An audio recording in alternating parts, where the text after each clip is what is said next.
Welcome to Get Your Bell Rung, Pro Wrestling Podcast, Monday Night Raw recap, guys. And man, I got a show for us fucking tonight. With me, as always, WCW veteran, author of Looking Up at the Lights, a man that every man wants to be like, a man that every woman wants. Of course, I'm talking about none other than Robbie Idol. Also with us back. He's kind of had to take a vacation, take care of himself. He went through some health issues, the whole heart thing, but God damn it, you can't keep a good man down, and he's back. I'm talking about Hall of Famer, talking about WCW, WWE veteran, Florida Championship Wrestling veteran, talking about none other than the Cooker, Bob Cook. Gentlemen, how are you? I'm good. How you doing, KG? I'd say that's a great introduction, but I can guarantee you not 1, not 2, not 3, not 4 million people are watching this right now saying, I wish that I was Robbie Idol. Old and crippled is not the people's aspirations, I don't think. I mean, I'm like Robbie Idol, but I don't want to be. Because of him, I am. Not now. Robbie Idol's been rode hard and put away too many times. And I want to say something to you two bastards. You made me cry last night when I watched the Rick Ryder interview. Brought back a lot of great memories, damn it. Well, I'm not kidding. I got teared up several times. That means it was a good interview. That, sounded like a good interview. We love you, Bob. I mean, those were the best. Hey, since he did that, now I can bring this up. And I talked to Rick today, and I said I should have brought it up at the end, but now he won't be able to defend himself because he knows it's true. But I told Rick, I go, at the very end, I also should have said, out of the three of us, you are the best father of the three of us. I said, good. He left where Bob and I were like, what's the word I'm looking for? Help me out here. The word we were absentee. No, to like instead of doing the right thing of raising your kid, you put yourself first to try to selfish. Selfish. That me and Bob were selfish because we thought, that one match will still put us over the top to get us. Yeah, but you know what? I wouldn't use the word selfish, and I'll tell you why. Sure, you guys were part of it, looking after your own best interests, right? Maybe this is be the big match, but you're also working and busting your ass so that your family could have the things that they needed, right? You're working, so there's nothing wrong with wanting to yourself at work and get move up that ladder. There's nothing wrong with being selfish for that part because you're working. You take care of your family. No, I think for me it was more just getting away as much as I could to avoid the responsibility of a fatherhood and family. To be honest with you, but I've apologized to my son many times, but he doesn't seem to hold it against me. So I've done it to my daughter too. You have a damn good son. So, but the bottom line is, out of all three of our kids came out good. Where like I always tell my daughter, be thankful I wasn't around and your mom raised you because you'd be a total head case right now. So that's right. That kid would have been in sad shape had I had hand raising her. So thank God mom raised her and dad was nowhere near her. And fans, by the way, real quick, Bob, just so you guys aren't confused, when Robbie Idol says between the three of us, he's talking about Rick Ryder, who I interviewed last night. He's a professional wrestler. So Robbie's talking about Rick Ryder, himself, and Bob Cook. Go ahead, Bob. But the bottom line is all three of our kids turned out very good, which that's what you want for your kids. Right. So, we were very fortunate. Yeah. I told my wife that at my kid's wedding. We weren't together, but I gave her a hug and I said, you did a great job raising your son. You should be proud. Yeah, Robert. And I gave her a kiss on the cheek. Robert's good shit. He really I do more than that now, though. Wink, wink, hint, hint. Guys, let's talk about Monday Night Raw. Before we get there, though, a couple of newsworthy items to talk about. Last night, we seen Rey Mysterio in a match he was injured during the match. At one point of the match, he was in the ring with Austin Theory. The referee did put up the famous X symbol. Thankfully, the injury is not very serious, so we shouldn't see Ray miss very much action, if any at all. Also, Royal Rumble 2026 happening this coming Saturday. We know Seth Rollins has been out because of an injury. I think it's a rotator's cuff. He just did an interview with ESPN, and he has said that he is not medically clear to come back, so he won't be at the Royal Rumble. But we also know that Seth Rollins has been known to swerve fans. Of course, he had that knee injury that happened on a Saturday night main event that ended up not really being an injury. Now, this was truly a legit injury. Again, a torn rotator's cuff. He's been out quite a while. Now, I can tell you that I've had torn rotator cuff. I had to go through surgery. I was out for only 6 weeks. So, they could very well be swerving us. Seth Rollins could show up as a big surprise. I don't know. Cooker, we'll start with you, man, since you've been gone. If you were a betting man, would you put money that Seth Rollins is to be one of the surprise entrances? Yeah, I think he will. I mean, because they don't seem to have too many good surprises anymore. I mean, if Jericho's not there, people are going to riot, which is ridiculous because they never said he was going to be there. It's just fan speculation, which is the worst type of speculation you can have. Yeah, 100%. Robbie? Yeah, I agree with it.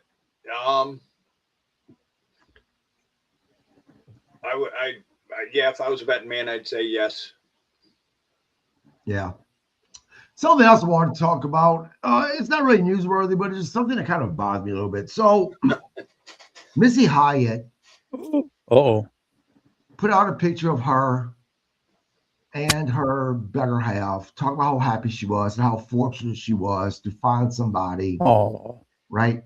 Well, a lot of fans decided to go after her, just making just nasty comments about her looks and different other shit. These basement dwellers. Look, have you motherfuckers who are just being this disrespectful for no reason whatsoever. Missy Hyatt didn't deserve that. I know Missy Hyatt has that reputation amongst professional wrestling. It's none of my business. I'm not a professional wrestler. But as a fan, I tell you, to go after someone just because there's a bunch of bullshit, especially when half of these fucks are basement dwellers who are jealous because they will never have any type of a life that Missy Hyatt built for herself. And the other people are sons of bitches who are just miserable because, they can't find that special somebody. The point is, guys, we have enough hate going on in this world right now, in this country. For fuck's sake, why don't you treat those who have entertained you in the best goddamn sport in the world, as far as I'm concerned? Be nice to them. Respect them, especially those who are legends. And say what you want, I do consider Missy Hyatt as a legend. She was one of the first women of professional wrestling in that managerial role. I remember her with Hot Stuff Eddie Gilbert. Just be fucking kind, for the love of God. It aggravates me. Look, guys, and I think you guys read it. I wrote something about professional wrestling, talking about how I choose professional wrestling. And it was basically a big piece thanking those who have kept professional wrestling alive, because professional wrestling is something that no matter what walk of life you come from, when you go into that arena, for whatever reason, all of your differences tend to disappear and you come together as fans to enjoy, again, one of the greatest sports in the world, professional wrestling. So you would think that, well, who can say anything negative about that? But I'd be goddamn if I didn't have people talking negative shit, because people are just miserable sons of bitches. Why? Stop. Find happiness, people. That's my whole point. Find fucking happiness. And speaking of happiness, Robbie, Bob, how was your happiness after watching Monday Night Raw last night? Myself, I didn't think it was a bad show. Robbie? Well,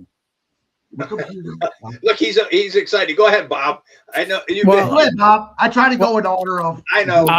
I was just going to say that I read that thing you wrote about wrestling. I read it on the Cali for Alley Club page, coincidentally enough. It was very good. And as far as Missy Hyatt goes, one of my proudest moments was because of Missy Hyatt. But she can always go back and say, did you ever look this good when she looked really good? And those people who are complaining could not say yes. Right. 100%. But I thought Raw was a good show. Great ladies, whatever that six sexy female women's match was very good. The main event was great. Yeah, I agree, because normally, especially the 6 women match, great women that were participating, and we'll get to it. I'm not invested in a lot of them as tag team, individuals. I like them as as single wrestlers. But even so, I was entertained with this match. I thought it was really good. Robbie? It was a good Raw. It was fine. Again, back to the Missy Hyatt thing. Look, those basement dwellers are going to do like all of us. Look, at one time I got called a teenage heartthrob. So now I'm old and put, like I said, rode hard and put away wet too many times. So the same thing. And it's funny because I'll make a comment. I had showed a young girl one time a picture of the cover of my book, but just that. And where I've had people say, wow, you look like a movie star on that picture. And the young girl was like probably 19, 20. And she goes, what happened? And I said, the same thing that's going to happen to you. You're going to get old. Yeah, so, bitch. So all you people with those good looks, you are going to get old. And guess what? Them looks are going to go away. So you better hope you have a personality, right, or you're liked by people to get you through life, because your looks go away after a while. That's right. Not everybody can be Raquel Welch until the end. Deal with it. True. And by the way, because I know some are going to be when we talk about what I was saying, Missy Hyatt has a certain reputation in professional wrestling. What I was talking about, I was trying to keep it kayfabe. She was wrestling manager. She was a heel a lot of the times. She did things so the person who's manager could win. I was referring to that. That's why I said, but I'm not a professional wrestler, so my business. Right. But, keep it kayfabe. But the bottom line, wrestling is entertainment. Mm-hmm. And you're good, you're a heel, you're a baby, whatever. In that world, that was what you were supposed to be. So right, just because you're a heel in there doesn't mean you're that person outside. Yes, back in the day, everybody, you tried to keep it going, keep kayfabe, but kayfabe died a long time ago. So, a lot of those people are decent people, and it was just an image they portrayed. So those people that are thinking, because you did this and you cheated to win and all that you're a bad person, are you really that fucking stupid? Yeah. Yeah. Yeah. Missy Hyatt was at the 59th annual reunion in Vegas for the Cauliflower Alley Club. And I didn't have an opportunity to speak with her because, man, she was running everywhere. But every time she walked past me, it was her and her better half. But every time she walked past me and we made eye contact, always gave me a warm smile, right? Always. She didn't act like, here's just some blah, blah, blah. No, she always, gave me that warm smile. And again, I couldn't talk to her because she was so busy, and I would love to be able to speak with her because, again, I consider her one of the legends in professional wrestling. But regardless, the fact is that, if you call yourself a professional wrestling fan, it's one thing to say, well, I hate so-and-so kayfabe way because they're a heel and you're talking about current storylines in professional wrestling. But when you're going after them in their real lives and then you're just being disrespectful and attacking them like pieces of shit, you know what? That means that you're exactly that, in my opinion, a piece of shit. You really are.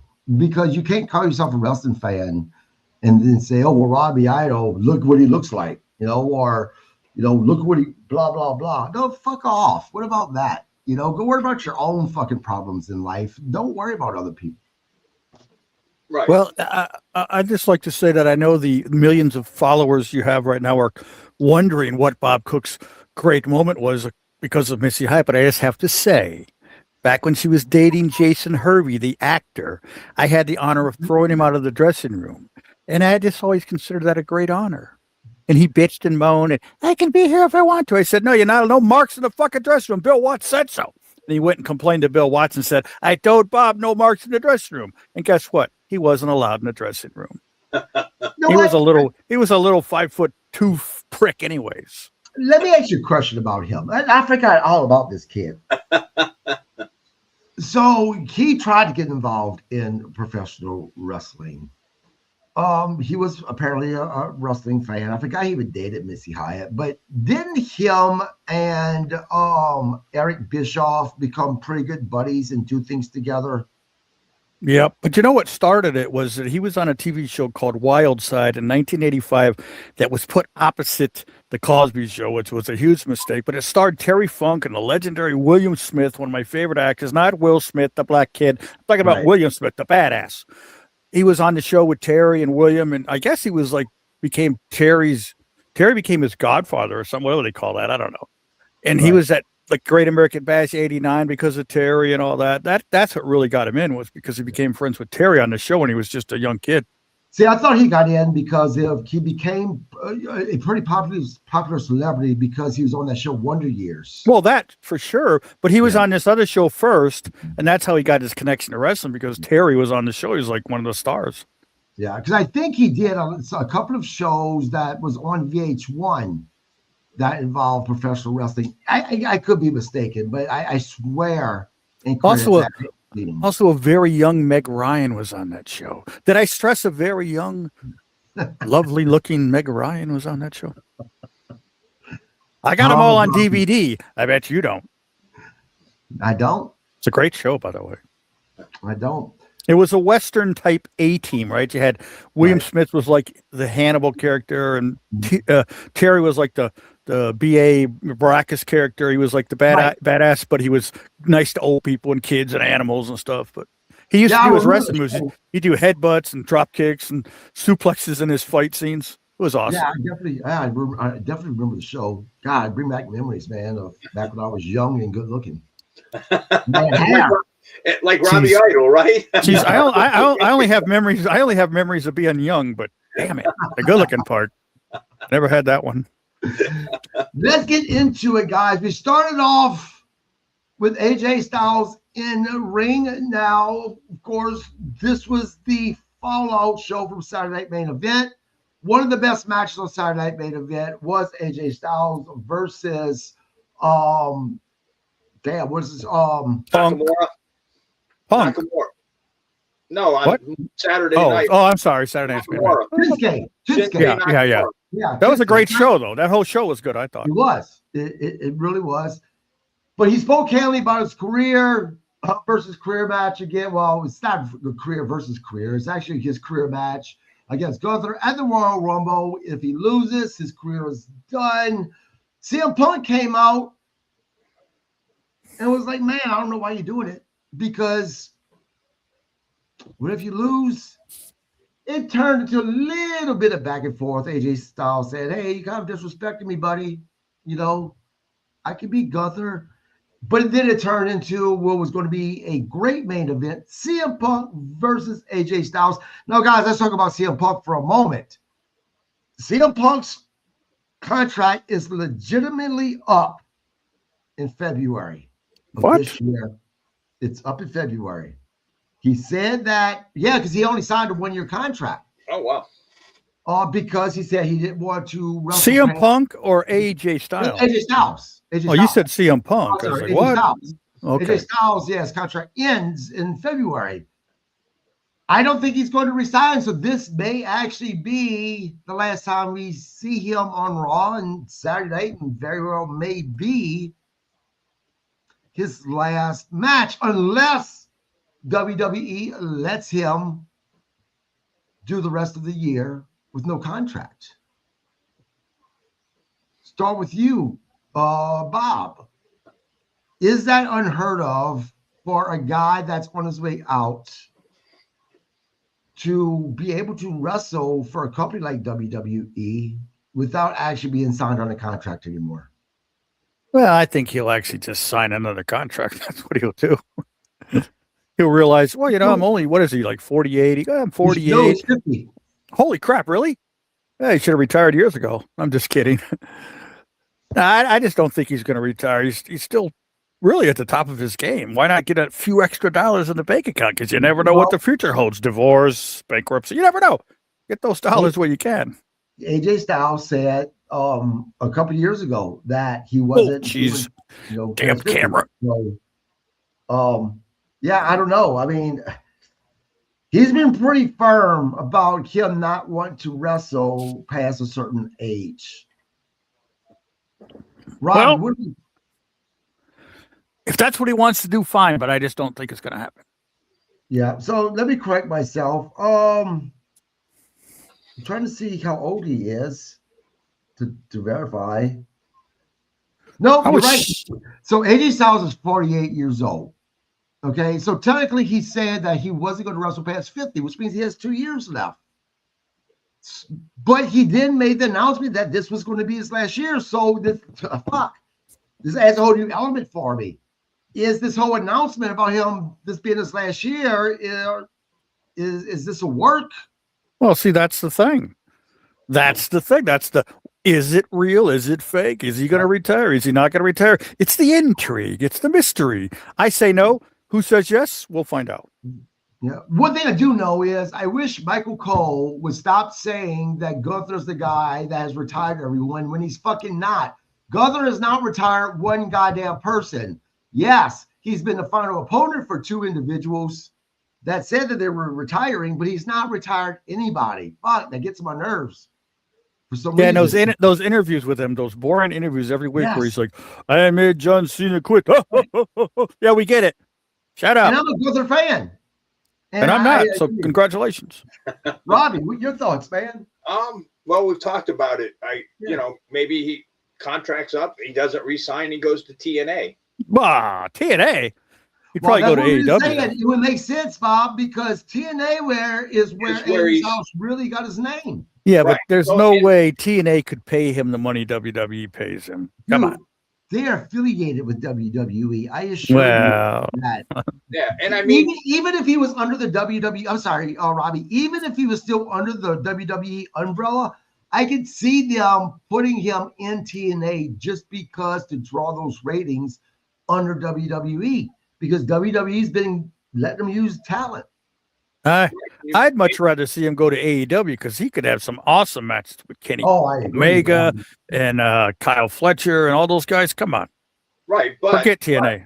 Right. But he started in TNA. So, and I watched it the other night and it's not that bad.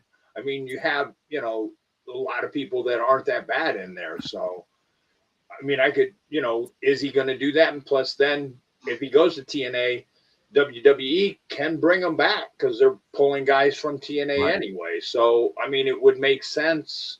Like you said, he's under the umbrella of it. So, I mean, hard to say what they'll do. Right. Terry Zeller, my God, look, man, I am thrilled that you are watching this podcast, but for the love of fuck, you were on vacation. It's somewhere beautiful. I wouldn't be even watching this podcast if I was on vacation. Terry, what's going on? He just wants to rub it in. Look where he's at. He's at Jamaica. Yeah, I know. Who'd want to be there, though? Come on. Yeah, they're like a third. Is that like a third world country? And I hope you're enjoying it, Terry. Isn't that like a third world country? I don't want to go there. Hey, it's like the Bahamas. You have your Oh spots. Jesus. Oh well. I've been to the Bahamas. I miss those spots. Man, the good ones, I guess. I love Jamaica. I've been there a few times. Never been. So yeah, the Bahamas was a dangerous place to wrestle. You went, didn't you, Robbie? Yes. Was it like you and me wrestled Kevin and Bugsy or something? Or no, I wasn't. I took your place because you didn't want to go. Oh, was that what? That was when I went to did that pizza commercial. Okay. Yes.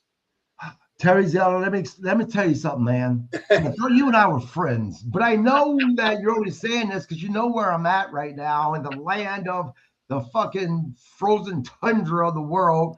So you don't rub in that it was 91. degrees in Jamaica where you're at. If you were on my podcast right now, I had the capability, I would drop your ass for 2020. But you know what? You're going to eventually go back home to the cold ass place you live in. My wife and I, this time next year, good chance we'll be in Florida. So next, guys, of course, again, the whole thing with AJ Styles and Punk, and the match is made. So that will be our main event. Next, we go to Rey Mysterio. Actually, no, I skipped a bunch of shit. Sorry. Backstage, Finn Balor approaches CM Punk and congratulates him on last week's match. Punk tells Balor to leave the Judgment Day behind and focus on winning the Royal Rumble. You know, I wish it would have done. When I'm just speaking for myself, when they did this segment, I knew right away. Yeah, they would get to it. Thank you. There was. It's all right. Thank you. Happened that Finn Balor was not turning heel. I just knew it because even as a babyface, Finn Balor is not normally that cheesy, and he was extremely cheesy. So I knew that this was going to be a bunch of fuckery somewhere within the program. What about you, Robbie? Were you on that road, that path, that holy shit? Finn Balor's coming back. He's leaving Judgment Day. Maybe we'll see the Demon. They'd be better off bringing him back as the Demon. But no, you knew something was up with it. It just, just knew it was going to happen. Something was going to happen. Right. Bob, did you buy this at all? Did you buy Finn Balor turning face? No. Yeah. Oh, by the way, go ahead. Sorry. No, go ahead. Go ahead, Bob. I just wanted to correct Robbie on his story last night of the double ticket trip. It was Nasty Ned in the car with us, not Paul. Oh, was it? Yes. Because I called Ned yesterday and talked for 4 hours, and we mentioned all that silliness. Gentlemen, especially with WWE, because I think they do this a lot. Does WWE sometimes just do too much within the storylines, causing it to give it away to fans? Bob, start with you. Sometimes, obviously, they overthink things, but again, it's a hit and miss business. They do things that look great on paper that don't work out, and sometimes you go, this doesn't seem like a good idea, and it becomes Stone Cold Steve Austin. So you just never know what's going to work, what's not going to work, and you accept it either way. Right. Unless you're a wrestling fan, then you just bitch about it. Robbie, same question, man. Yeah, I mean, sometimes they definitely give stuff away. I mean, half the time, yes, it's predictable. Something, on certain things, it's very predictable. Yeah. Now, like I said, we all agree Raw was a good show last night, but one of the problems I think we all have is, and I timed it, we are almost about 40 minutes into the show at this point, 30, 40 minutes, and we're just now getting to our first match. 6-woman tag team match. Rhea Ripley, Io Sky, Stephanie Vaquera versus the Judgment Day, Liv Morgan, Roxanne Perez, and Raquel Rodriguez. Guys, again, as tag teams, Rhea Ripley, Io Sky, not really invested. I prefer them as single wrestlers. But this was a good match. It really was. I enjoyed it. Robbie. Particularly Liv's outfit, but yeah, it was a good match. Robbie? Good match. The only person, and we've talked about her before on other shows, she just not invested in her, needs to go away, is Raquel. Just kind of boring. I mean, need to do something with that. Just repackage the whole Raquel thing. She's just, definitely has to. Put Sol Ruka in her place. Nah, on second thought, put Sol Ruka in my place. Like, right there. But you could see there was a couple missed spots, but overall the whole match was good. It was, I liked the match. I actually liked the thing where Rhea took Roxanne or was it was Liv and threw her onto Raquel. Yeah. That was a pretty cool move. So she must have watched AEW when the two guys threw those guys, but you missed it because you don't watch Collision. So I think she watched that. She watched Collision and she goes, "I like that move. Let me try it." Now, with Liv left because she was injured, it was her and Raquel that were the tag team champions. I definitely think that Liv Morgan and Roxanne Perez, they look like an actual tag team. They look a lot better as a tag team than what Liv and Raquel, better than what they looked. Right, but the reason why is because Liv and Roxanne have the it factor. Right. They both have personalities. They both know how to work crowds. They have, they have the look. They have it. Where again, Raquel missing it. She's just boring. She needs. Yeah, I mean, I think it's more than that. I think Liv and Roxanne, very similar styles, right? Similar body shapes. Right, but they have that personality. Right, and I say, and they both have kind of that same personality. They just kind of fit together. Right, but I mean, they were. I'm not going to say they're bright, cheery or whatever, but they know how to play to the crowd, where Raquel doesn't know how to play to the crowd. But I will say this, and we'll go to you, Cooker. I think that Liv Morgan definitely helps lift Roxanne Perez because until Liv Morgan was back, I was struggling to invest in Roxanne Perez. Since Liv has been back, I think that there's been a big difference in Roxanne Perez. Bob, your thoughts on the match? Do you think that Liv Morgan and Raquel look better together as tag teams? Or do you think, nope, Liv and Roxanne looks more like that natural tag team as far as Judgment Day goes? Yeah, I like Liv and Roxanne better. But I thought it was a good match, and that's the main thing. Absolutely. Yeah, absolutely. Absolutely. I think very, very good match. Like I said, normally with these ladies tagging, I'm just being honest. I'm like, but this match, I didn't look at my watch log to see how long it's been. I got, very focused and invested in this match. The winners, of course, are Stephanie McHare, Rhea Ripley, and Io Sky. Next, we go to Adam Pearce and the Vision. Now, this whole thing with Adam Pearce and the telephone calls, this has turned into who is he talking to? There's multiple fans. Vince McMahon.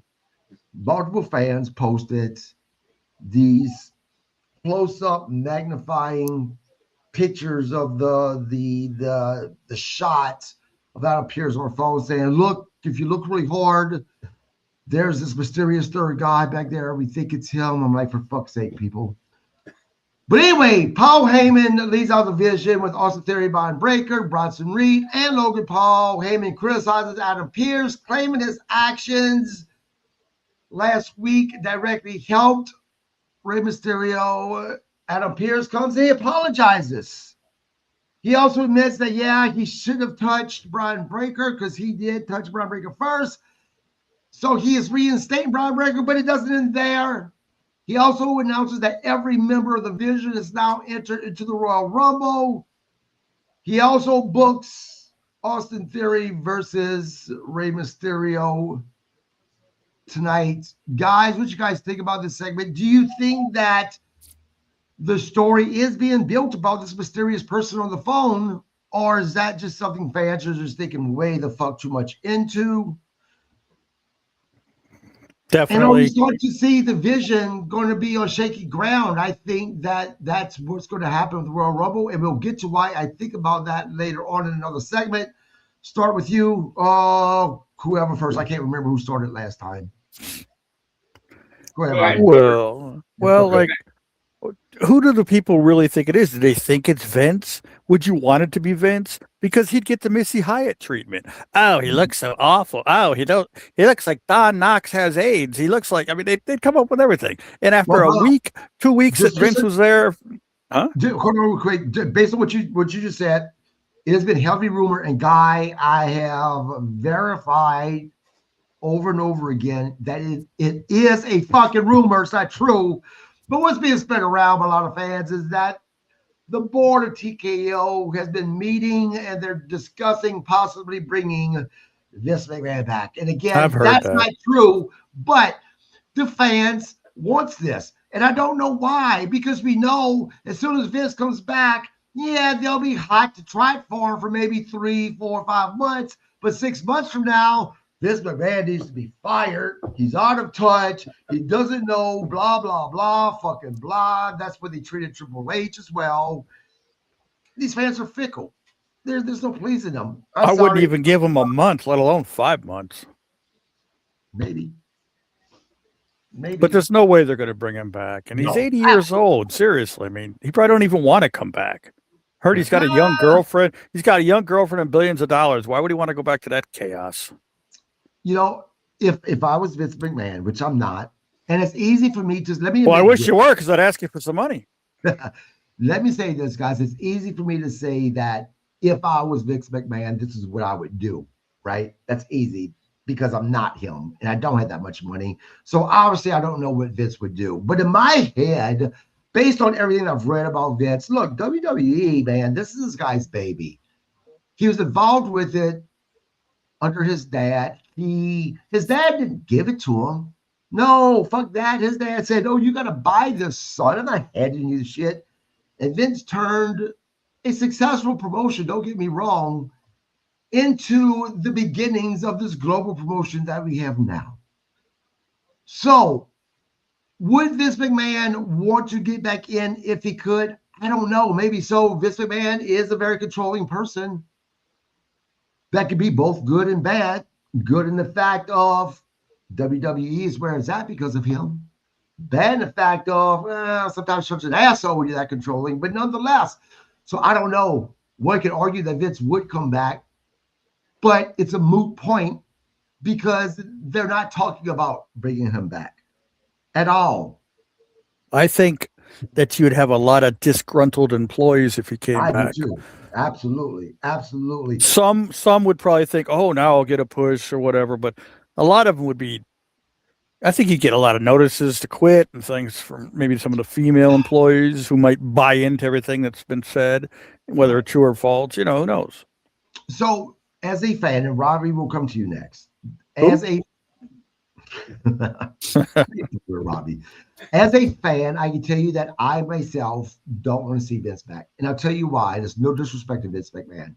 Even with all the shit that happened surrounding Vince McMahon, I still think that him being out of the business now, when it's all said and done, he's still going to have a positive legacy because of what he's done for the business, for making it the global phenomenon that it is.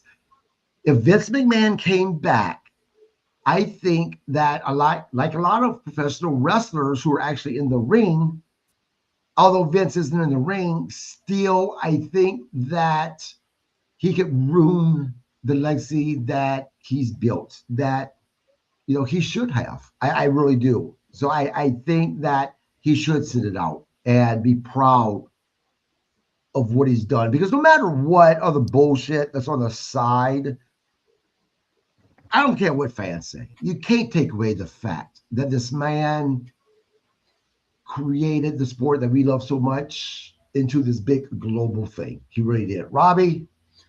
No, I mean, I disagree with Bob. I mean, if he had the chance to come back, and Bob's going, why would you want to come back to the chaos? That's what he knows, and if he had the chance to come back, I would bet everything I own that he would come back, because that was his, that was his, what he started, granted he didn't start it, his dad did, but when he got a hold of it, he took it bigger and, better, like you said, made it global, so yeah, I could see him coming back if he had the opportunity.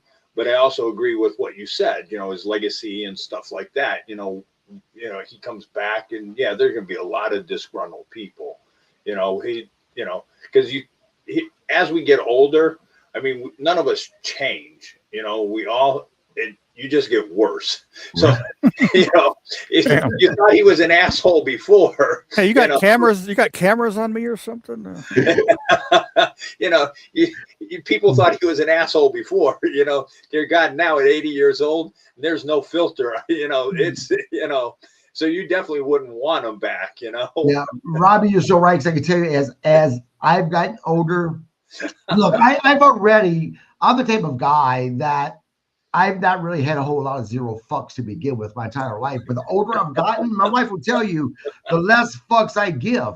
I mean, you know, so I absolutely agree. Now, let's go back, though, to what was happening in the segment. Adam Pearce on the phone.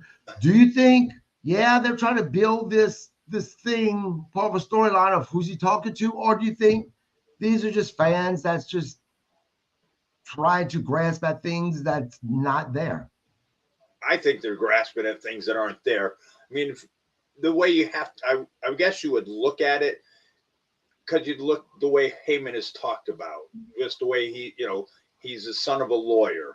So, you know, was he on the, you just kind of go through your head, maybe he was pulling his card of, you know, bringing in a lawyer or whatever, you know. I think fans are reading into it way too much, you know. Yeah. Now we go to Rey Mysterio, who is backed by Dragon Lee and Penta. The Vision attempts to interfere. Nope, the Austin Theory match. Austin Theory versus Rey Mysterio again. Rey Mysterio has people watch his back. The Vision attempts to interfere, but the Luchadors momentarily neutralizes them. With chaos unfolding outside the ring, Mysterio is distracted, and Austin Theory capitalizes and hit the curb stop for the victory. They really are giving Austin Theory this push. This is what, the second or third time now he's beaten Rey Mysterio. And as I said, Rey was hurt momentarily during that match.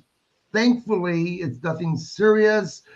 Go with you, Robbie. What did you think about this match? What did you think about this push they're giving Austin Theory? Do you think that Austin Theory is delivering right now?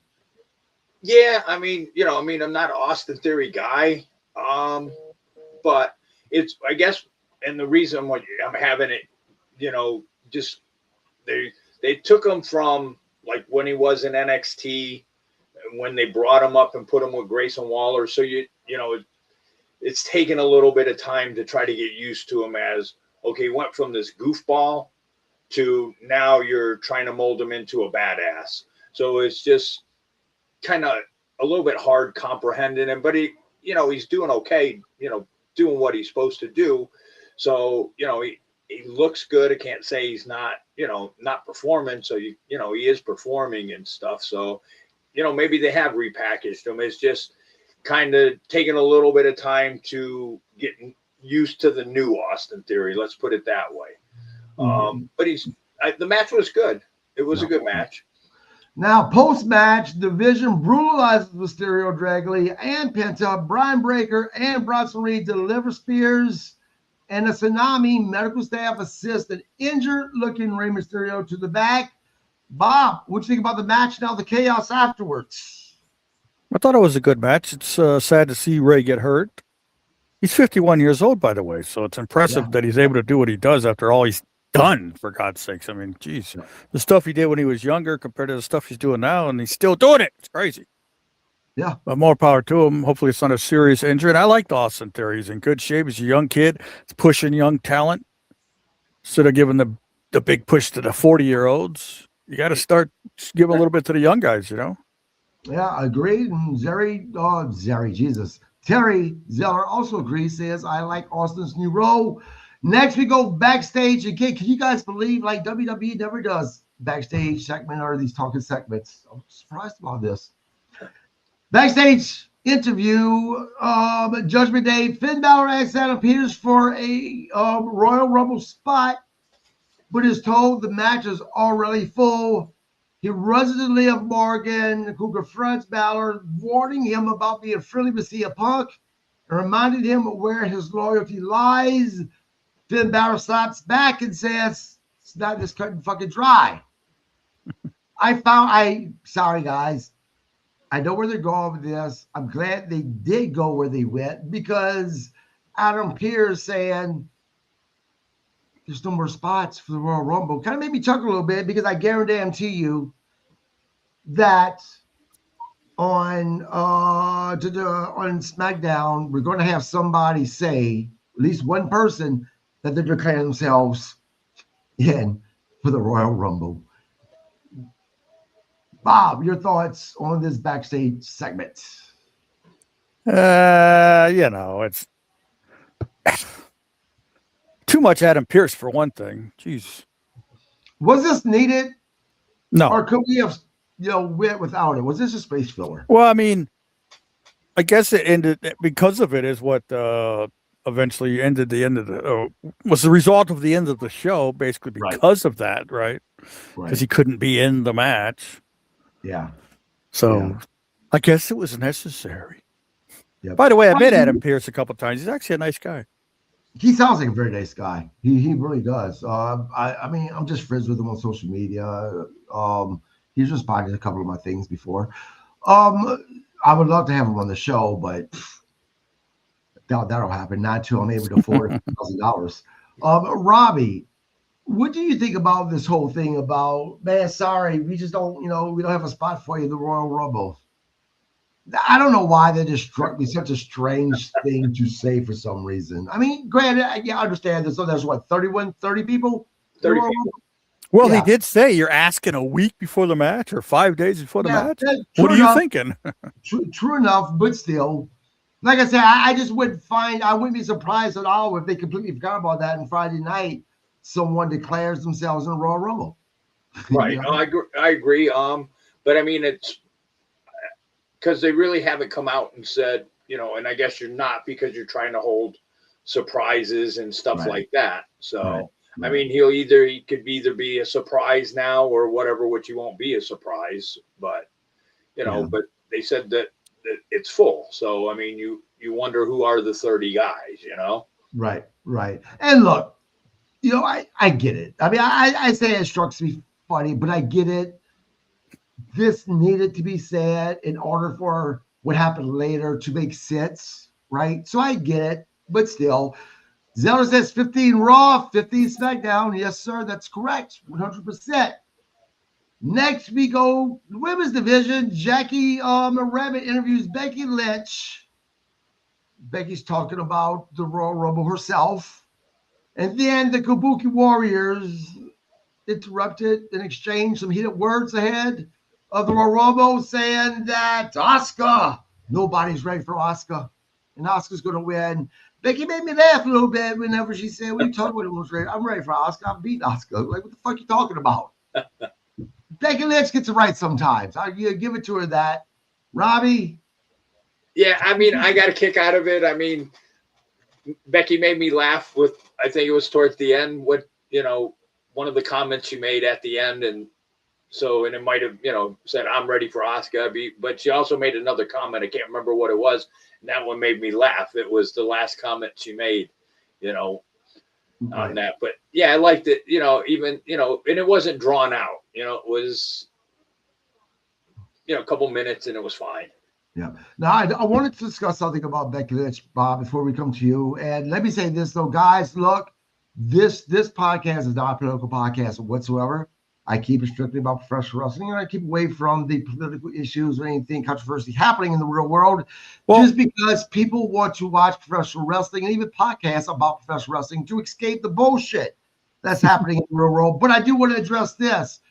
They took a clip of Becky Lynch stating that she does not like ice and made it into something that it's not, guys. She was legit talking about this that's in my cup, ice. Because they're in Canada. It's fucking cold. Ice is slippery. She was talking about that. So this is me dispelling a fucking rumor.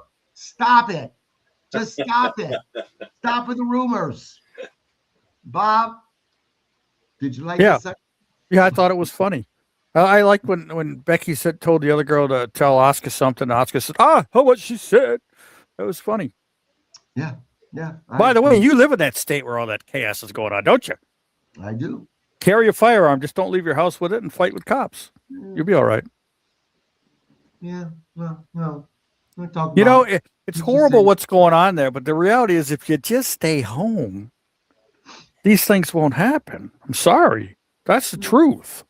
We'll stay home and talk about professional wrestling. Wrestling, Yes. right. This segment, There's two things you were always taught as a kid that you're not supposed to talk about: politics and religion. So no politics, no religion. Thank God for that, right? Oh, wait a minute. Next, guys, we go to the setup for a street fight, which is called, of course, the Philadelphia Street Fight. I get why they name it after the place. I get it. I just think it's completely hokey. Stephanie McCare confronts Anna Pierce and demands a match against Raquel Rodriguez. Pierce makes it official for next week. The exciting. I can't wait. Philadelphia Street Fight. Stephanie McCare against Raquel Rodriguez. Guys, I'm just so fucking pumped for this. I hope you notice sarcasm in my voice because I don't give a ass about this. How much you want to bet that they show the Rocky statue at some point during the show? Absolutely. I hope so. Come on. It's iconic. I hope that Raquel Rodriguez gets thrown into the Rocky statue and it breaks on her or something. It's a gimmick, right? Just something different. Are you excited about the street fight, Bob? Yeah, it'll probably be a good match. I mean, I'd like it better if they didn't come out dressed in their regular wrestling gear. A street fight should be, street clothes. That's why, like, we used to have the bunkhouse matches and the street fights. And we always wear jeans and cowboy boots and tape up your fists. And, you didn't wear your regular outfits because it's not a regular match. Look, here's a question. And maybe it's just my memory, but as a youngster watching professional wrestling with these street fights, I don't ever remember them constantly naming the street fight after whatever city. Yeah, I remember things like a Chicago street fight because Chicago is generally known for, being this badass city. But it's like, if you're in Minnesota street fight. If you're in California, it's a California street fight. Yeah. When did they start doing this? Well, we had an Inglewood street fight. This guy right here, he beat my son up in an Inglewood street fight. Robbie, why are you abusing Bob Cook's son, man? Hey, if you can't abuse family, who can you abuse? That's right. That's right. Take advantage of when you can. Robbie, man, are you looking forward to this street fight? Look, in my opinion, with Raquel Rodriguez involved, I call it the Philadelphia cream cheese street fight. Right. Well, I mean, truthfully, no. I mean, I like Stephanie. I'm a Stephanie fan, but I agree with Bob. And here's what, like, this. Yeah, you did the jeans, the T-shirt, the boots, to tape the fist up. And here's what surprises me by seeing the people that are in the back. Half of the people. So you got Michael Hayes back there. Michael Hayes was in Street Fight, so he should say, hey, put him in jeans, put him in T-shirts, put him in boots. You would think he'd be one of the big voices back there, saying that. And you've seen a couple other guys from that era that would say, hey, it's a street fight. And I mean, what would be kind of cool? See some blood in this match. Yeah, why not?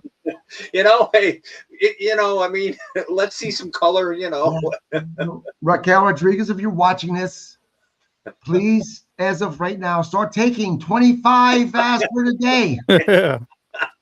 Yeah. Raquel, you don't even have to do that. Just 10 the week. Well, you'd have to start to do the 10 now till Monday, and you'll be good. The way Tommy Wildfire Rich says that it works, so you'll be good with 10. You don't have to up it to 20. The mop at the Lemon Bay High School says it works. Yeah, because he was one of the guys that bitched and said, I'm not getting in the ring till afterwards.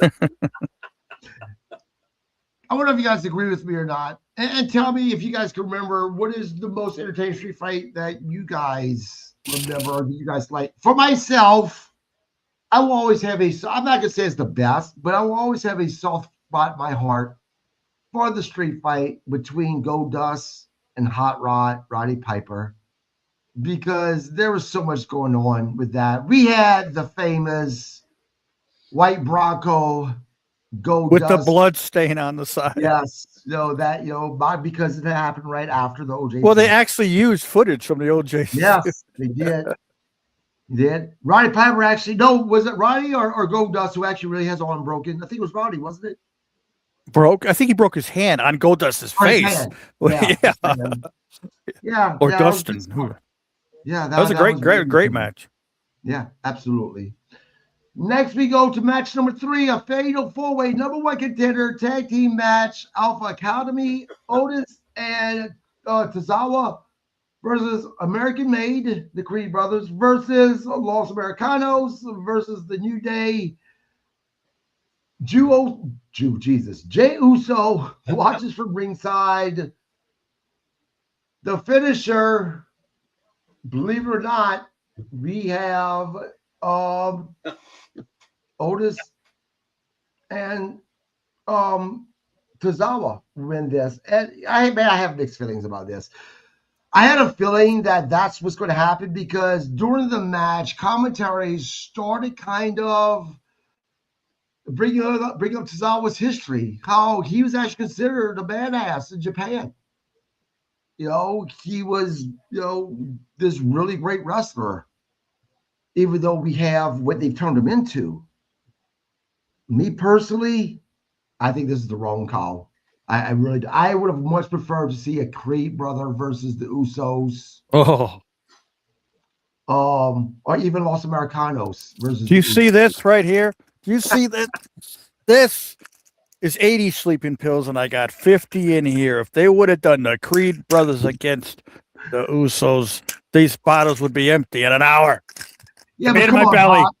Do you really want to see Otis and Tozawa? Because goddamn well that unless something has happened where the Usos has really fucked up and they have to take the titles off of them and they want a feel-good story, there's no way that these titles are being dropped to these two guys. They did ruined out Otis and Tozawa. They're a comedy act. They did say that Jimmy has personal issues. We don't know what they are. Actually, it came out. That Robbie, go ahead and talk to me about this while I look this up. While you look up the personal issues. No, and I mean, I had to rewind it to make sure that I saw what I saw, that they put Otis and whatever his name over. And then you see when they were going up. See, what you have to do what I do, KG, because to the point that Corey Graves and Michael Cole are two of the biggest idiot assholes that you can talk. So I have to mute them guys. And I wound up muting them. So I muted most of it. And when people were coming out for interviews and stuff, I take it off the unmute. But after a while, you just can't deal with Corey Graves and Michael Cole. They're idiots together. But like you said, those two are comedy acts. And when Jey Uso jumped up on the ring apron, you see Otis still as a comedy act, like he's like patting his belly and stuff. And it's like, where's granted, I mean, Maxine, whatever, but she talked to him about trying to change and stuff. And he's like, oh, maybe we should change. And yet you go back to the comedy act, Right. I had to rewind it again to see that they actually put those two over. I was thinking, here we go. We're going to start our longtime feud with the New Day, and I'd rather seen the New Day than the Usos. Yeah, I agree. Now, I hate to talk bad about this, I guess, media that covers professional wrestling, because I know a couple of guys have worked for these guys, and they're good guys, but still, sports media. Breaking news: Michael Cole finally announces real reason behind Jimmy Uso's WWE Raw absence and the personal issues. Do you know what we get from this article? Just a simple, he didn't travel with WWE during the European tour. That's it. That's all we fucking got.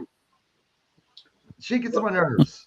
Okay. Boy. But is it, and I mean, it wouldn't be a personal, I mean, the personal issue would be, isn't Naomi like pregnant? Is she about due? So is it maybe, maybe that she's due and he's saying, hey, I want to be here to see my kid born.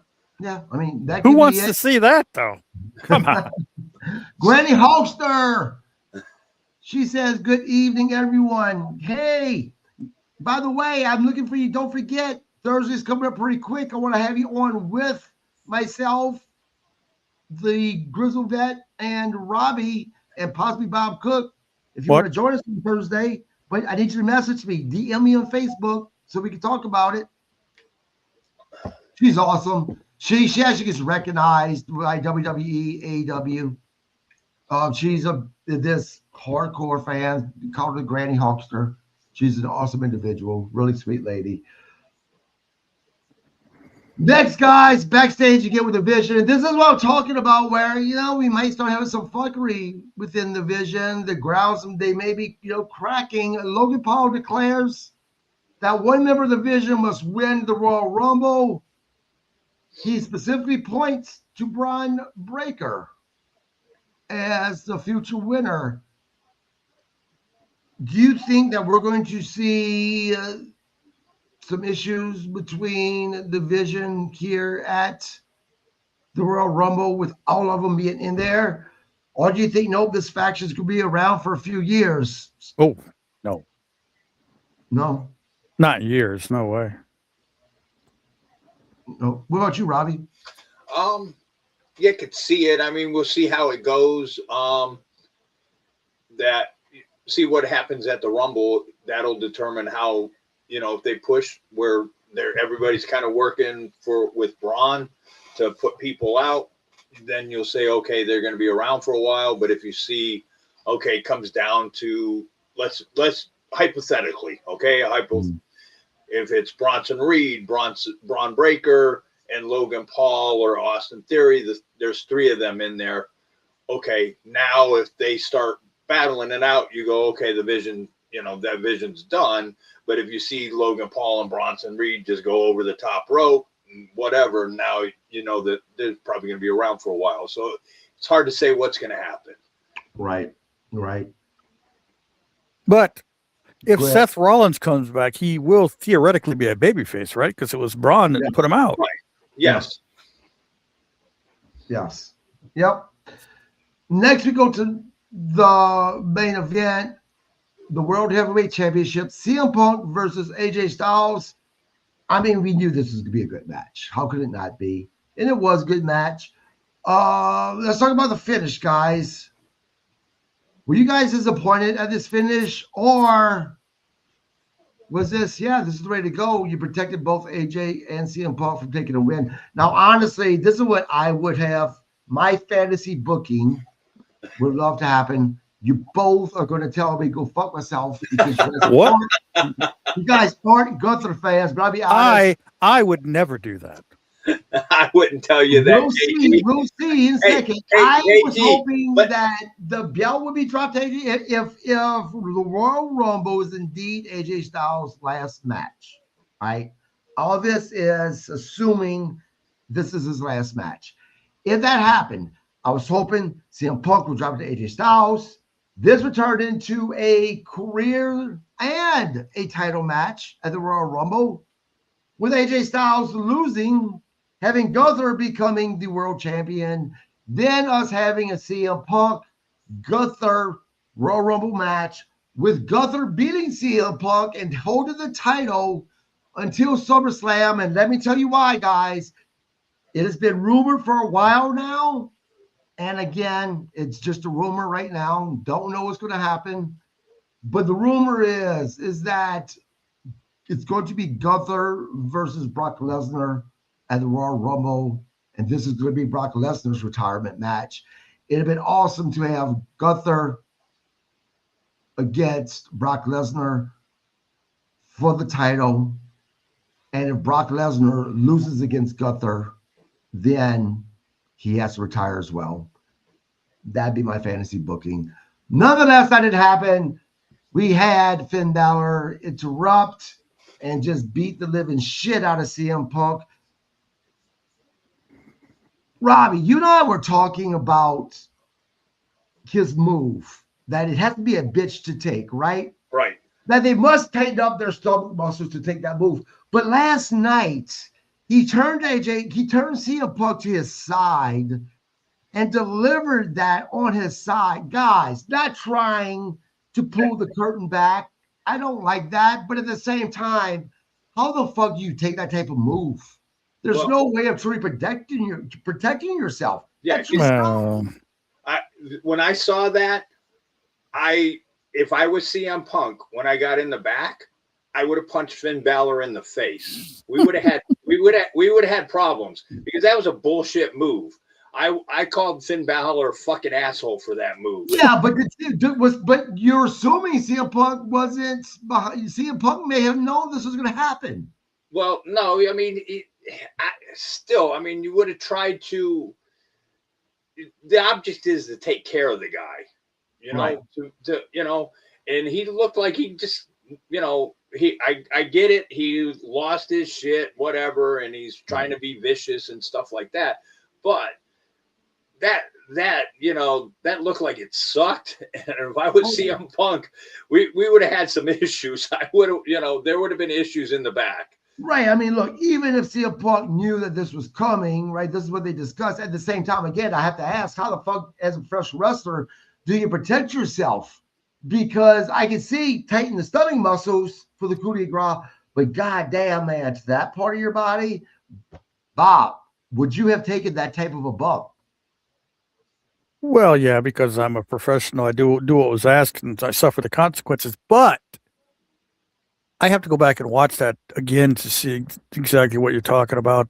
But Finn Balor has a way just before he hits to pull it a little bit.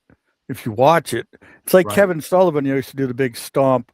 He did it to me several times, and he never hurt me. But he did it to a friend of ours, Rex King, and Rex was pooping blood for a month. So I guess it depends on his mood. I don't know, but Finn Balor has a way to pull it just before he hits. If you watch it, yeah, I mean, he has to just before he hits, he pulls it up into his, uses his abdominals to pull, whatever. Right. But yeah, I mean, I have to go back and watch that last night just to see exactly what you're talking about, though, because mistakes happen, Yeah, of all the finishers, that finisher for my, just looking as a fan in my head has to be one of the worst to take, just because you're coming off the top rope.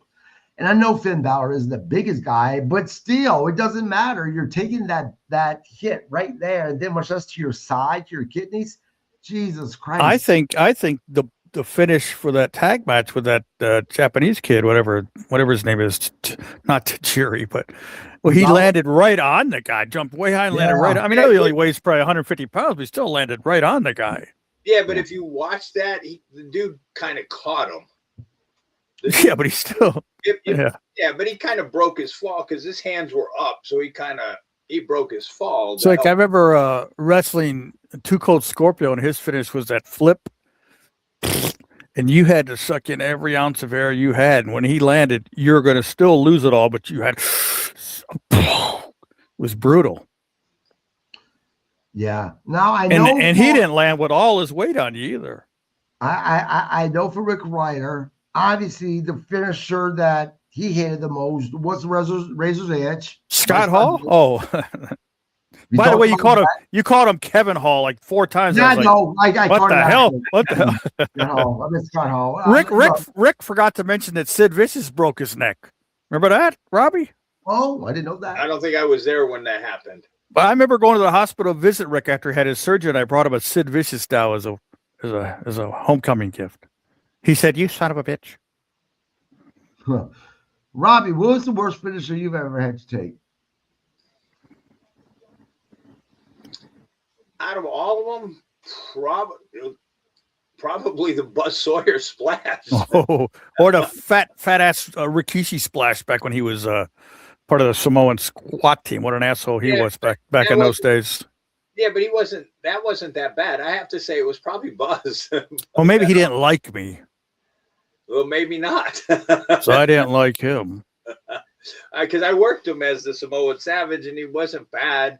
But it just because Buzz kind of just landed on you when he hit. Well, because he didn't wear knee pads, and he used you and his toes to break the fall. What you talk about Rikishi? One of his moves I did that I was like, oh, that just has to be terrible. was that splash, his ass that he rubbed in your face while you were Yeah, but he wasn't doing that back then. No. That has to be miserable to fucking take, though. Right. I mean, just fight-wise, that has to suck. Right. But I mean, when I worked him, he was a Samoan Savage. So yeah, I'd have to go back and watch the match because the match is on YouTube. I'd have to see what the finish was. I'm not sure what he used as the finish. It wasn't. You'd think they'd have to pay guys a little extra for stuff like that, because I know they pay guys extra for Brutus Beefcake used to cut their hair, and the Undertaker used to put them in the body bag and stuff. Get a little extra for that, or maybe Jake the Snake puts a snake on you. Yeah, Bob, worst finisher, was it the Rikishi? No, probably was Too Cold Scorpio. Really? And he was great. Don't get me wrong, nice guy, easy to work with. But that finish, because he did that. Whatever it was, 450. I don't know what it was. He was the first guy that I ever remember doing that. And you just lay there, and it looks even worse when you're laying there. He's standing on the top rope. He does that flip, and you just tighten up as hard as you can and suck all that wind in and hope for the best. Now, and Buzz was easy to work with. It was just that splash, the way he came off with it. Yeah. Now, what is the one finisher, guys, that looks like the most brutal finish there is out there, but in reality, having to take it was such a breeze, Robbie? Probably with two people, I'll have to say. One with when I worked against the Midnight Express and the Vegematic, that was easy. And then they I think they did something off the top rope, was the Barbarian and the Warlord. And I took that finish, and that was super easy, and it looked devastating. Yeah. What about you, Bob? I really can't think of any, Well, maybe Bobby Eaton's, what was that called? Did they call it the Alabama Jam? I don't know, where he jumped off the top rope with the leg. That was wasn't that the Vegematic or something, or was it? But I would just work I'm talking one-on-one when he just lay there and he does the leg drop. But okay. It was easy. But Bobby was awesome. So yeah, Bobby was super easy to work with. Now, I have read multiple times that the most dangerous finish back in that era was the Godwin Brothers finish. I've read that Godwin Brothers. Yeah, Dennis Knight and Mark Canterbury. Yeah. I heard that people was legitimately getting hurt with their finish. I don't remember the Road Warriors gimmick when they would clothesline a guy off the. That one, and I mean, thank God I never had to take it. So yeah, me neither. I had to work the Road Warriors. I mean, more than once, but one time, and my partner had to take the finish, and I was just like, "Thank you, Lord." All they did was come in the ring, and Hawk attacked me, threw me out, and they gave the guy the finish. That was like easy money. But that's what I always tell people. If you want to know fear, stand in an arena in front of 10,000 people and have the song Iron Man play when you know who's coming down the aisle. That is fear. Right. Yeah. Well, and then the other one, and then because we didn't work them and they didn't show up, and I'm probably thankful for that, because it was Rick and we were supposed to take on Sid Vicious and Danny Spivey. No. And it was like, who out of the two of us is taking this finish? Who are they saying who's who's getting pinned? And they didn't show up, and I was like very thankful, because that finish looked horrible.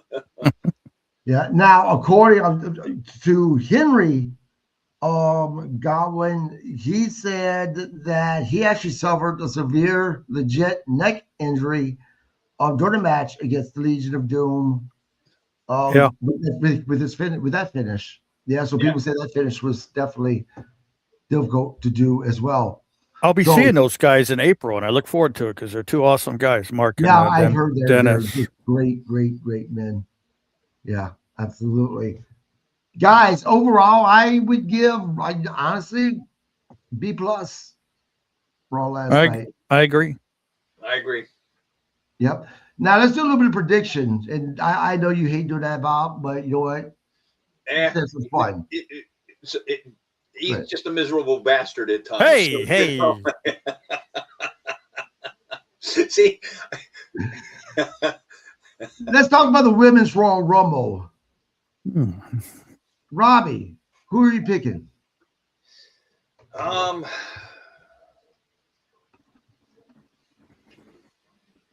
Is Rhea in it? I think so. I'd go Rhea or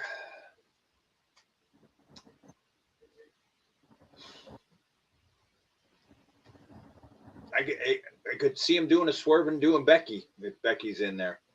So I could say Rhea or Becky. Yeah, I don't even want Rhea to win it. I want it to be someone new. What about you, Bob? Well, who I'd like to win it is Megan Bain, but we know that's not going to happen. But I would say Sol Ruka.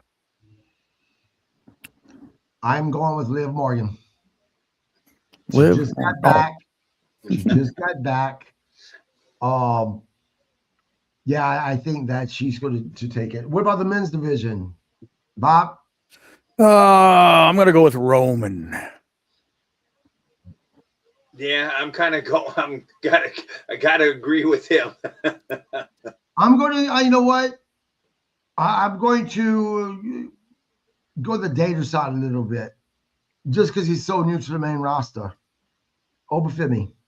Oh, but my surprise pick in the Royal Rumble, Chris Jericho. Or let's say a Jacob Fatu. That kid is amazing. Yes. And he's in the best shape of his life now. I hope he continues to get in even better shape. His match, the thing he did on Saturday Night's Main Event with Cody, I thought was great. Yeah. I mean, look, I pick Ova just because I want something new. In reality, it's going to be one of three people. Or one of four people, really. If Jericho comes back, I think it's going to be Jericho. If he doesn't, it's going to be between Roman Reigns and Fatu. If Seth Rollins makes a surprise entrance, then I'm going to go with Seth. But who's the champion now that they would face? Would it be like it's either Punk or Drew? Right. Unless Drew loses to isn't it they can pick whoever. It doesn't matter. They can pick but those are the two champions though, right? Drew and Cody Punk. It's Punk and Drew. Drew. Yeah. Yeah. Is Drew defending the title this week? Yeah, he's since what's his name? Sami Zayn. I get it. Yeah. Sami Zayn. Yeah. Yeah. Now, guys, what are the chances? And I'm asking this because I'm just thinking about this. During an interview, Drew McIntyre made the comment that, being sarcastic about Cody Rhodes winning the Royal Rumble for the third time. Now, no one has won it that I can think of 3 times in a row. What's the chances that WWE is going to go down that route? And I hope they don't, because I think that would. Do you think that would get the fans to turn on Cody at that point?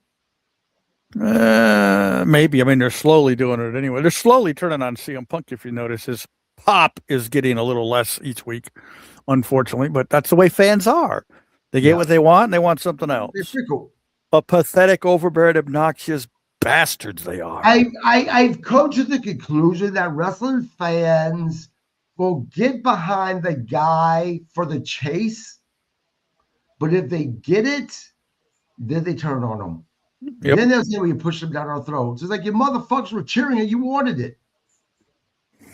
Robbie? Oh, by the way, that comment you made about Gunther and Lesnar and all that, go fuck yourself. But see, I didn't think it was that bad of a thought. So, I don't want Lesnar's last match to be with Gunther. Again, I'm just telling you what. Who you wanted to be with, Bob? Who you wanted to be? I could see Lesnar. I want it to be with me so I could put some money in the bank. He could beat this shit out of me and give me $10,000. I'll do it for $10,000. Do you think the fans would turn to Cody Rhodes if they gave it to him? Probably. Robbie? Yeah, hard to say. But I'm with you. I hope he doesn't win it for the third time. I mean, who are we going to feud with again? Back with Cody and Drew again? I mean, Look, has Roman faced Drew? I can't remember. I'm probably sure. At one time. I think so. At one, probably have worked each other at some point. very rarely have I agreed with the fans about someone being pushed down our throat, right? Most of the time I'm like, well, whatever, you guys are out your mind.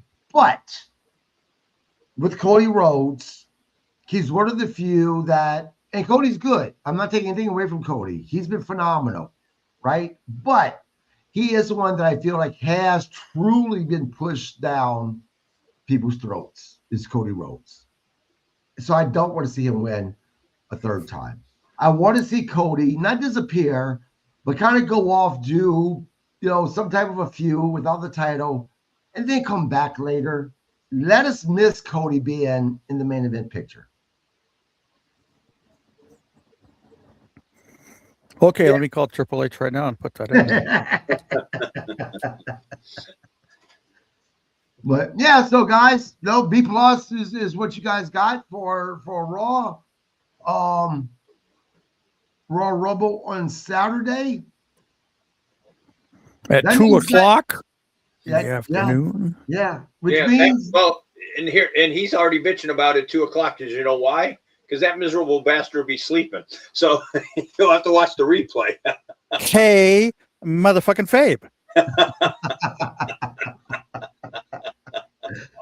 No, I may get up and put on the free pay-per-view channel and watch it at 2:00.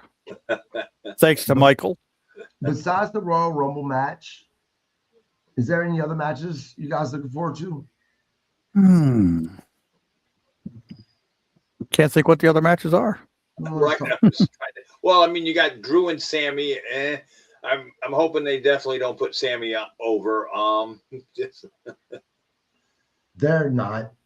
I'm just hoping that makeshift stadium doesn't collapse. That's what I'm hoping. You know what's funny is I actually had that thought go through my head. I mean, doesn't Saudi Arabia have like an already built stadium they could use? I mean, yeah. So this is the card, gentlemen. The Undisputed Championship, Drew McIntyre versus Sami Zayn. By the way, this order does not mean this is the order of the matches. Right. Career versus title shot match. Wait, what? Okay. See, they say career versus title shot match. Oh. All right. So Gunther and AJ. Yeah, kind of looking forward to that match just to see what they're going to do. Yep.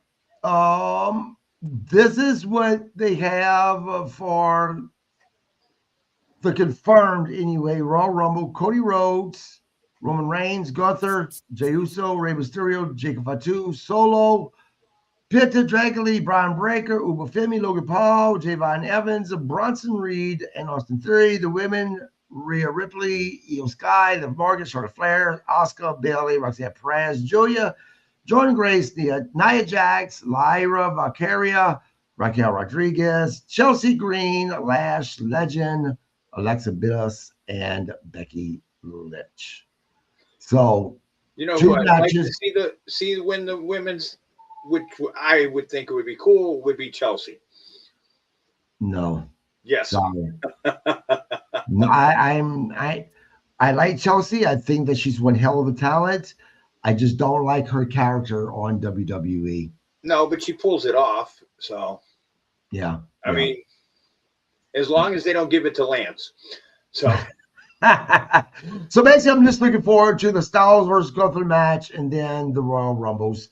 I think that the Women's Royal Rumble for the third year in a row is going to steal the show.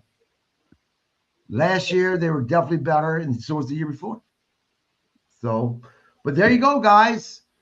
Well, here's my main prediction.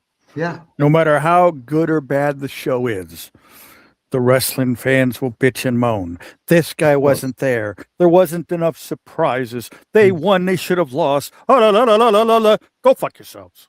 Yeah. Steve Austin should have been there. Yeah, there's a rumor that he might be there, right? There's always that rumor. He's in great shape. He is. You never know. But he's just one of those guys that stays in shape. I mean, look, there's always a possibility of Austin. There's always a possibility of The Rock. Maybe John Cena will come in and fool us and win it all. That'd be good. Guys, that wraps up this episode of the podcast, and we will be back Thursday to discuss AEW Dynamite. Did we like it? Did we love it? Don't know. I will actually go back when we get done and watch Collision, so I'm not fucking lost on what's happening with Dynamite. You know, I watched Collision. I don't even remember what was on it now. It wasn't bad. It actually wasn't bad. Yeah, I'm gonna go back and watch it. Maybe I didn't watch it all. I don't remember. Thursday it'll be myself, maybe Bob Cook if we're lucky, Robbie Idol, and of course the Grizzled Vet.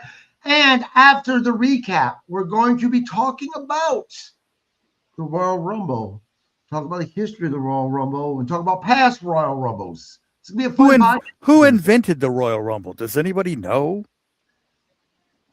I cannot remember, but I know originally it wasn't called the Royal Rumble. It was actually called the Rumble Royal. True story. What?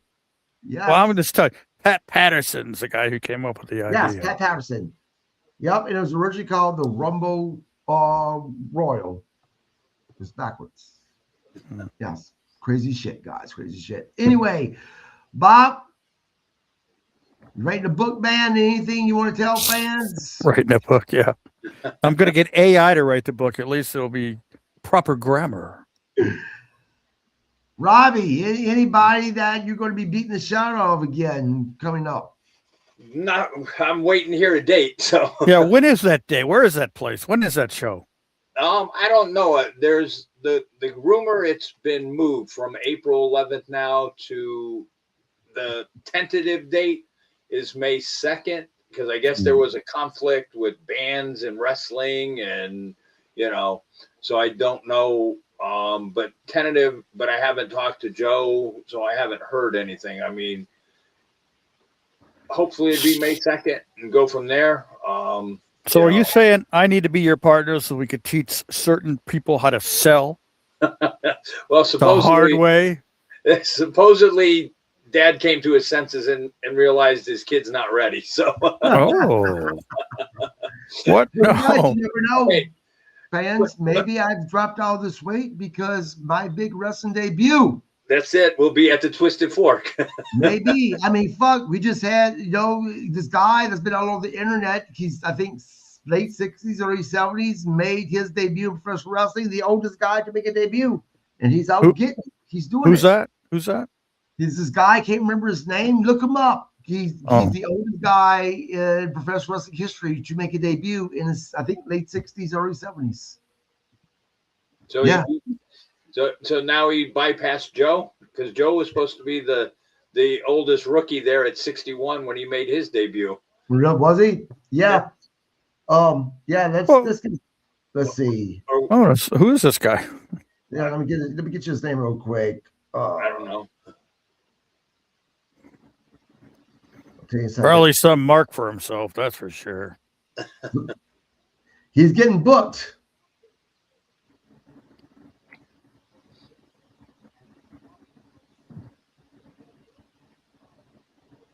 Dead air. His name is Herbert E. Let's see. Hold on. Nope, that's not him. God damn it. He's an AI creation. Yeah. And as an elderly guy. God damn it, 25. And people are worried about the Unreal show exposing the business. Oh, here we go. Chick Donovan. Age 78. Get out of here. Chick's been wrestling for 50 years. Yeah. Are you crazy? I've known Chick forever. Yeah. Chick's been around for forever. Yeah, he's been around since the 70s. Right. He's an awesome guy, by the way. You're right. And that's not the guy who just made his fucking debut. I'd have to find. He's been all over social fucking media.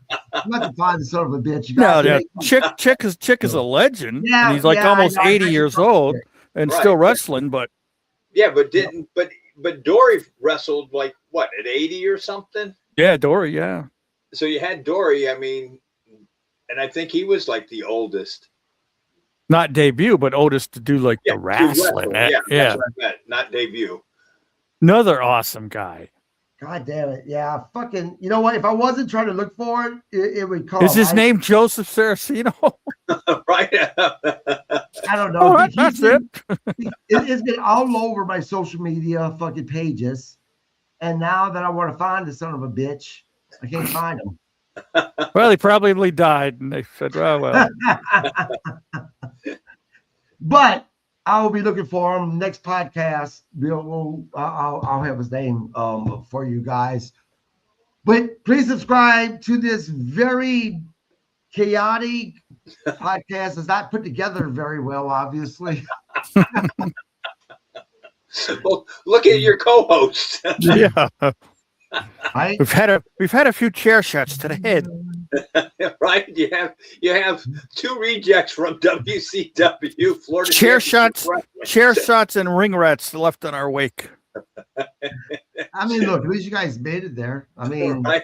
Yeah. I'm this guy, just this wannabe guy. That's true. You know, even the non-superstars had their ring rat fans. I mean, did I say that out loud? Yeah, it don't matter. It's ancient history. There was a lot of things that you know kind of contributed to our stuff. Yeah, Ned and I were talking about some of that. Yeah. The stuff that can help contribute to mine was massive amounts of alcohol, massive amounts of steroids, chair shots, drop kicks to the mouth by Rick Ryder. Aspirin, too much aspirin. Aspirin. Yeah, that's true.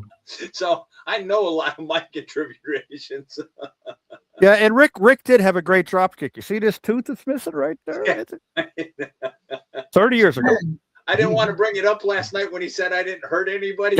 I wanted to go in the 6-man steel cage match. When he said drop kick and kicked me, he split my mouth wide open. I got that on DVD.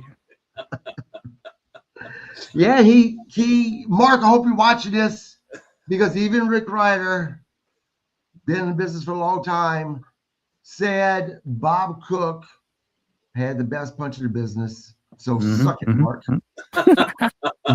Oh, by the way, Rick was wrong. When he was talking about he had his second match with Mark Calloway, he has to mean his second match in WCW, because Rick started in like 85 or 86, and he didn't do WCW till 89. So we all get him confused.